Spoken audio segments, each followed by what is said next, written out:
A new report shows Tennessee now has a record number of people in the hospital with COVID-19, 1,000 statewide. News 4's Nancy Amons tells us why that's so important and how it might affect you even if you don't catch the virus. Could what's happening in Texas happen in Tennessee? Some Texas hospitals report keeping sick people waiting in the ER or in ambulances for hours, waiting for room in the hospital. Tennessee isn't that bad yet, but we are seeing the effects.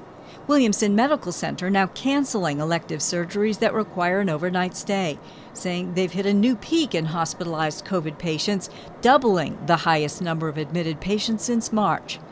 As of Wednesday, there were 1,000 people hospitalized in Tennessee. Dr. John Graves is a researcher at Vanderbilt. The biggest concern right now, if I had a loved one that was sick with COVID, is that you might not be able to be treated at a hospital that you would otherwise want to be treated at because they are full. Look at the top line of this graphic. It shows how dramatically the number of hospitalized patients has gone up since June 1st. In Nashville, only 17% of ICU beds are now available. The state has beds on standby, like at this COVID unit at General Hospital.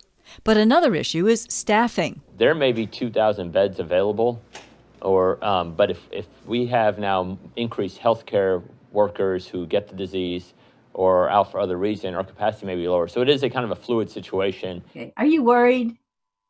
The state seems to have enough bed capacity at the moment to handle the number of COVID patients we're seeing. The trend lines can't continue, though, because if they do, then we're going to reach a point of real concern across the state. Dr. Graves says a real problem is the lag time in testing, taking 6 to 10 days sometimes to get a test result back. He says you're trying to predict the future by looking in the rearview mirror. Nancy Amons, News 4 Nashville.